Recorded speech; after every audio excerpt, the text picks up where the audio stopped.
नमस्कार दोस्तों, आप सबका स्वागत है आपके यूट्यूब चैनल आनंद सर प्रोफेशनल एकेडमी में। आज हम बहुत ही महत्वपूर्ण विषय के बारे में बात करने वाले हैं।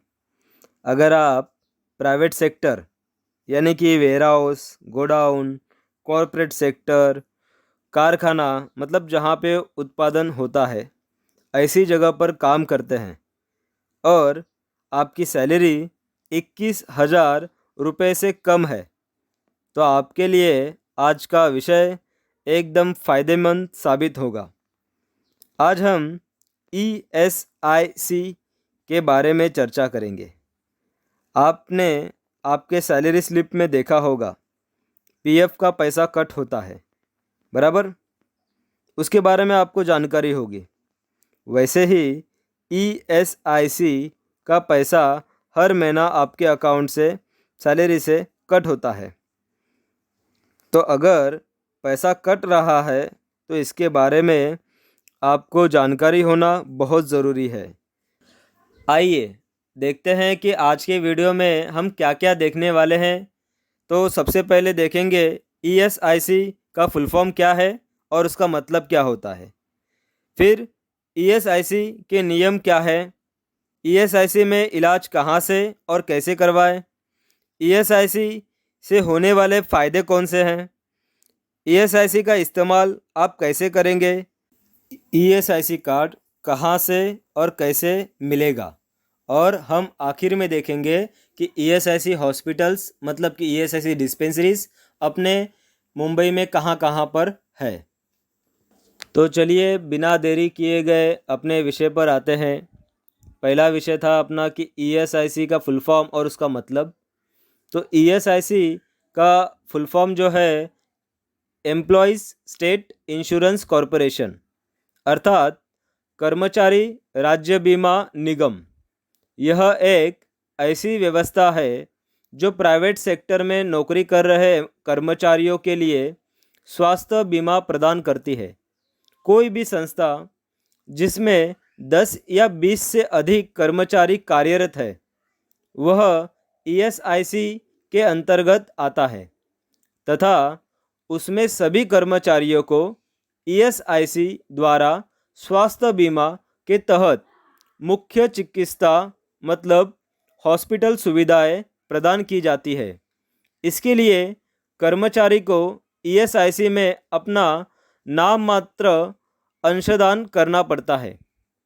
ईएसआईसी के अंतर्गत जमा होने वाले वित्त मतलब जो पैसा जमा होता है वह कर्मचारी राज्य बीमा निगम द्वारा ईएसआईसी एक्ट 1948 के दिशा निर्देशों के अनुसार प्रबंधित किया जाता है और कर्मचारी राज्य बीमा निगम भारत सरकार के श्रम एवं रोजगार मंत्रालय के अधीन है। चलिए अब देखते हैं ईएसआईसी के नियम। ईएसआईसी यह एक एक्ट है 1948 का। इसके तहत कुछ नियम बनाए गए हैं, जैसे कि अगर किसी प्राइवेट कंपनी में 10 या 20 से ज़्यादा कर्मचारी काम कर रहे हैं, उन्हें ईएसआईसी के अंतर्गत हर कर्मचारी का रजिस्ट्रेशन मतलब नोंदनी करवाना बहुत ही ज़रूरी है और वह अनिवार्य भी होता है।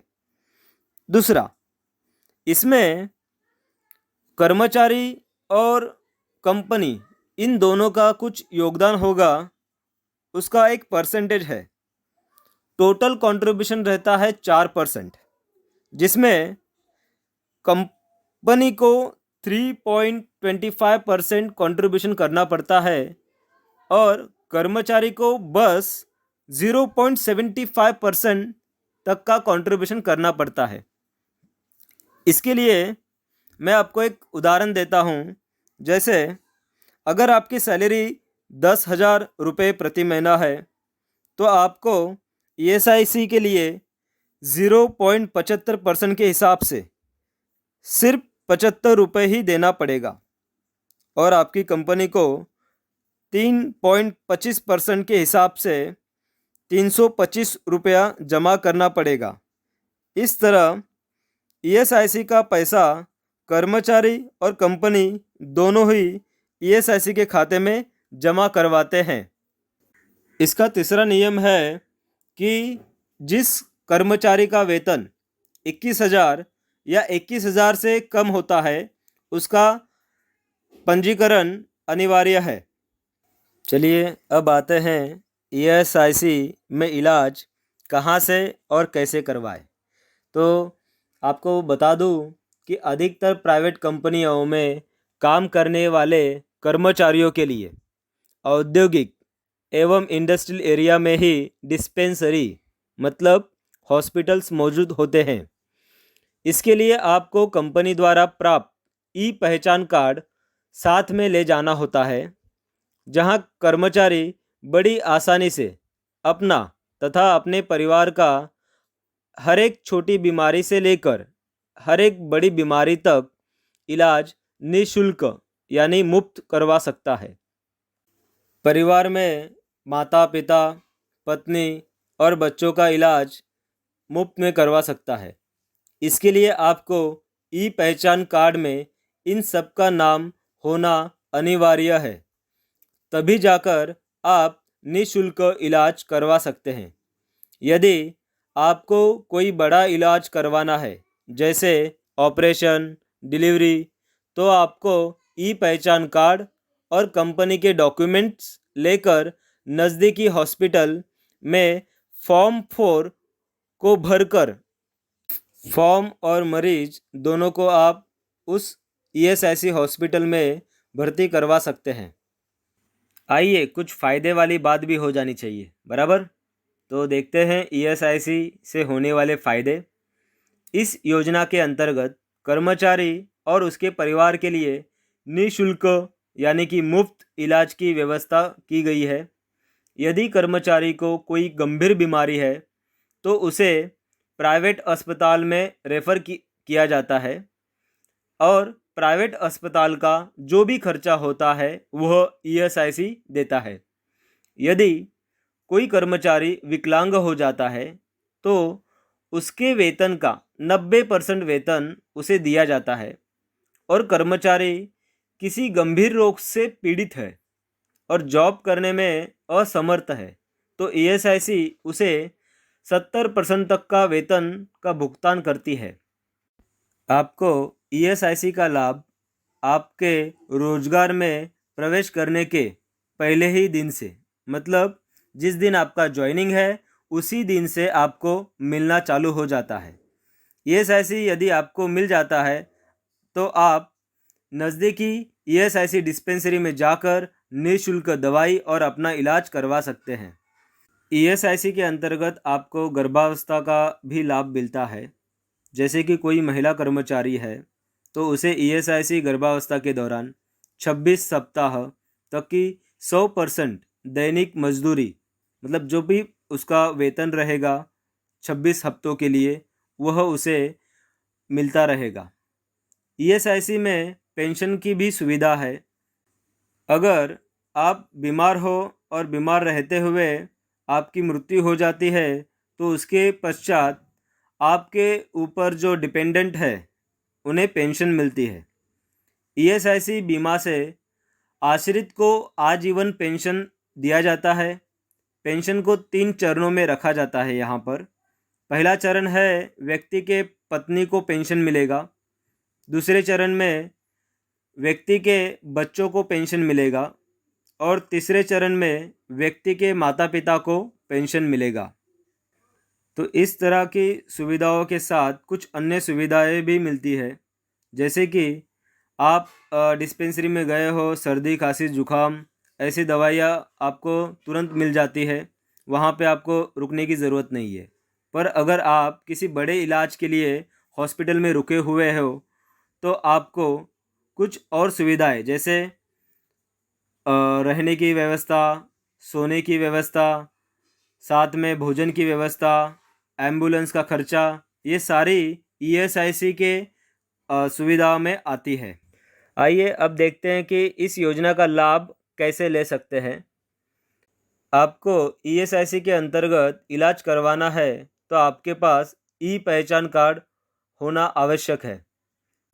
अगर आपके पास ESIC कार्ड है तो आप नज़दीकी ESIC डिस्पेंसरी मतलब हॉस्पिटल में जाकर छोटी बीमारी से लेकर बड़ी बीमारी तक का इलाज निःशुल्क मुफ्त करवा सकते हैं।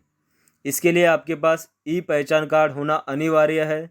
आप स्क्रीन पे इसका फ़ोटो भी देख सकते हैं कि ई पहचान कार्ड कैसे दिखता है। उसमें आपको आपकी पूरी जानकारी जो भी आपने रजिस्ट्रेशन करवाते समय दी गई है वो आप देख सकते हैं।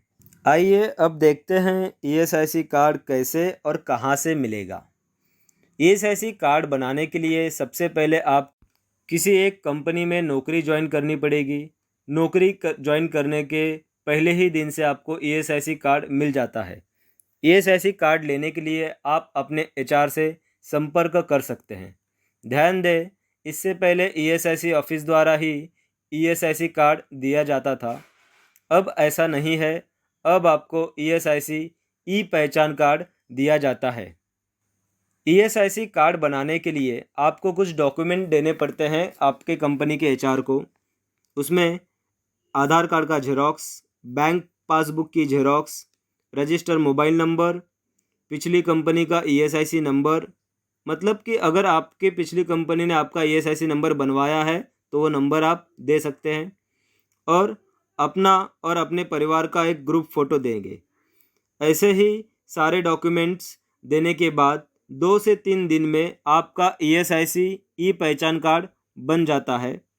ESIC कार्ड के मदद से आप अपने और अपने परिवार का इलाज नज़दीकी डिस्पेंसरी में जाकर निःशुल्क करवा सकते हैं। अब हम वीडियो के अंत में आ गए हैं। आइए जानते हैं मुंबई के कुछ ESIC डिस्पेंसरीज मतलब ESIC हॉस्पिटल के बारे में। स्क्रीन पर आपको डिस्पेंसरी के नाम और कॉन्टैक्ट डिटेल्स दिख रहे हैं। जैसे कि एक है कल्याण में, उल्लासनगर, मुलुंड, परेल, मुंबई, चेंबूर, कांदिवली, कराड, वाशी, विलेपार्ले, वागळे इस्टेट ठाणे, वर्ली, रबाले और कांदिवली। तो इन सारी ESIC हॉस्पिटल्स में आप जाकर सुविधाएं ले सकते हैं ESIC की। आशा करता हूं कि आपको ESIC की पूरी जानकारी मिल गई है। यदि आपको जानकारी अच्छी लगे और आपको लगता है कि आपके किसी दोस्त को या किसी पहचान वाले को ESIC की जानकारी मिले जिससे उसको भी ESIC का लाभ मिल सके और उसका भी हॉस्पिटल का खर्चा बच जाए, तो यह वीडियो आप उन सभी को शेयर करें।